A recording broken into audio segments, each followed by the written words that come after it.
Olá, eu sou Lesandro Ponciano e vou falar um pouco sobre a seção de materiais e métodos de um projeto de pesquisa.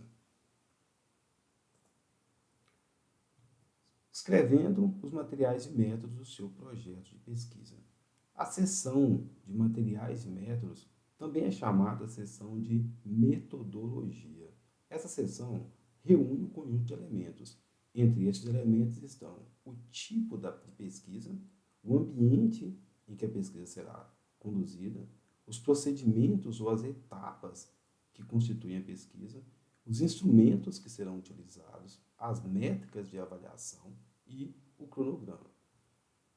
É muito importante destacar que a seção de materiais e métodos é fundamental para o correto entendimento da pesquisa. Essa seção reúne um conjunto de elementos que permitem replicar a pesquisa, ou seja, conduzir a mesma pesquisa em ambientes diferentes, em contextos diferentes, ou reproduzir a pesquisa, conduzir a pesquisa novamente no mesmo contexto, no mesmo ambiente, a fim de obter os mesmos resultados. Tipo de pesquisa. Qual é o tipo de pesquisa? Há diversas classificações que levam em conta diferentes dimensões. Por exemplo, em termos da dimensão aplicação, a pesquisa pode ser classificada como pesquisa pura ou pesquisa aplicada. Em termos dos objetivos, a pesquisa pode ser exploratória, descritiva, correlacional ou explicativa. Em termos do tipo de informação, a pesquisa pode ser qualitativa ou quantitativa. Há diversas classes possíveis além dessas. O que é fundamental é que o pesquisador, ao definir o tipo de pesquisa, que ele seja consistente com a literatura. Ele deve escolher uma classificação que é difundida na literatura da área de estudo em que o projeto que ele está propondo se insere.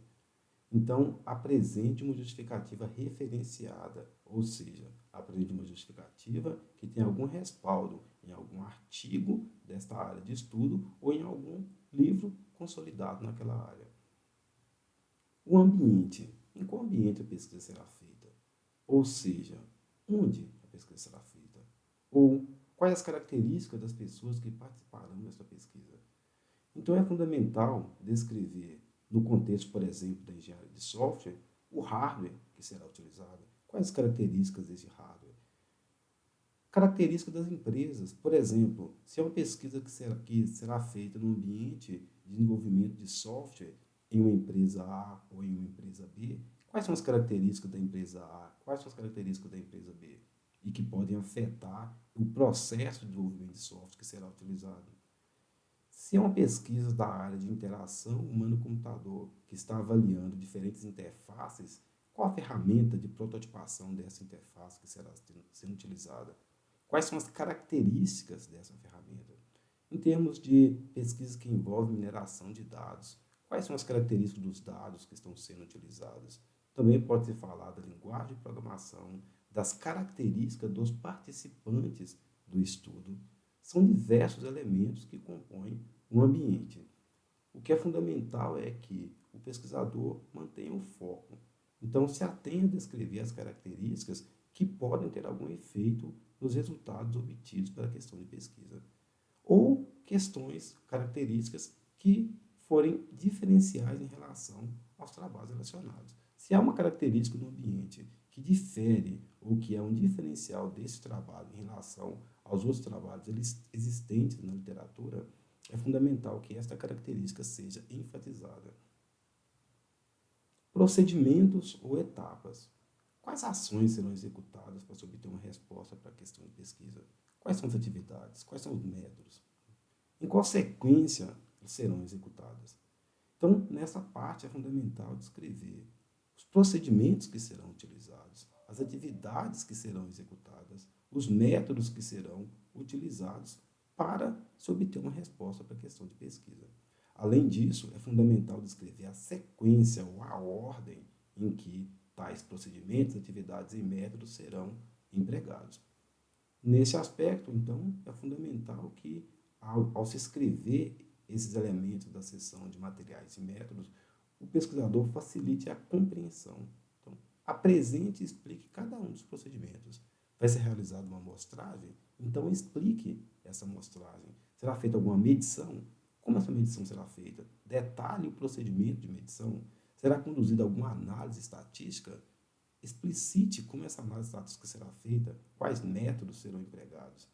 E se há muitas etapas, apresente-as em um fluxo, um diagrama de fluxo, mostrando passo a passo de condução da pesquisa. Essa figura mostra um exemplo de diagrama de fluxo, que começa com a implementação do coletor de dados, depois esse coletor é usado para coletar dados da fonte A, da fonte B e da fonte C. Esses dados são integrados, depois pré-processados e feita uma análise de outlier, após isso uma análise de correlação, que em seguida acarreta uma análise de regressão e uma análise de predição, que por fim leva à apresentação dos resultados.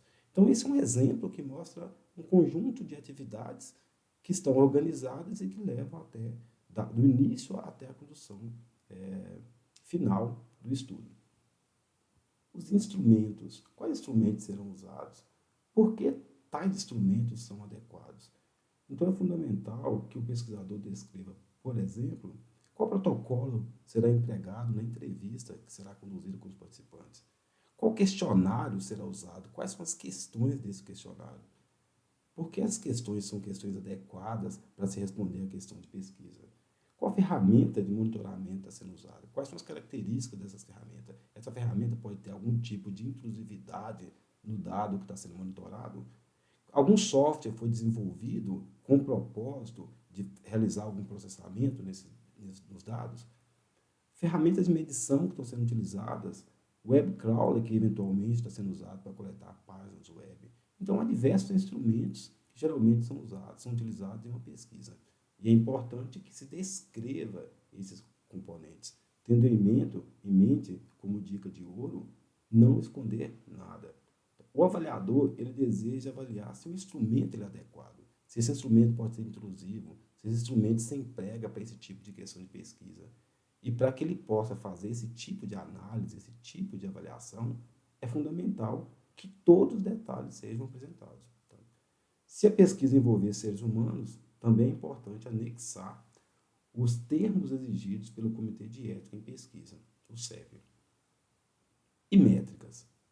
Quais são as métricas de avaliação ou de desempenho que serão usadas para se obter uma resposta para a questão de pesquisa? A métrica varia muito dependendo da área em que a pesquisa está sendo conduzida. Pode, por exemplo, na área de engenharia de software, ter trabalhos que tratam de métricas como tempo de resposta, tempo de espera, tempo de execução. Outros trabalhos podem tratar com tamanho, número de linhas de código. Trabalhos também podem se referir a métricas como produtividade de uma equipe de desenvolvimento de software ou até mesmo a legibilidade de um código-fonte. Dependendo do trabalho, ou dependendo das características de cada trabalho, o pesquisador deve descrever no contexto daquele trabalho quais são as métricas que serão empregadas e por que aquelas métricas são adequadas para a questão de pesquisa. Nesse contexto, a quinta dica de ouro é explique e fundamente. Então, explique por que a métrica é adequada para o problema em questão e se essa métrica é uma métrica que já é consolidada, é uma métrica utilizada por diversos trabalhos relacionados e a ideia é comparar os resultados da pesquisa com os resultados obtidos por esses trabalhos, então é fundamental que esses trabalhos sejam devidamente citados. Isso vai fundamentar o uso daquela métrica. O cronograma. Quando cada procedimento ou cada etapa da pesquisa será realizada? Nesse item é importante facilitar a compreensão, organizar o cronograma, por exemplo, em uma tabela em que as colunas são quinzenas ou meses do ano e as linhas são atividades ou código para as atividades. Havendo mais de uma equipe, é fundamental ou é recomendável apresentar um cronograma para cada equipe que participa da pesquisa. Esse é um exemplo de um cronograma organizado em uma tabela. Neste caso, cada coluna é um mês do ano, indo do mês de agosto de 2018 até o mês de julho de 2019. E cada linha é uma atividade. Neste caso, as atividades estão codificadas com o número de 1 a 8. Bom, muito obrigado.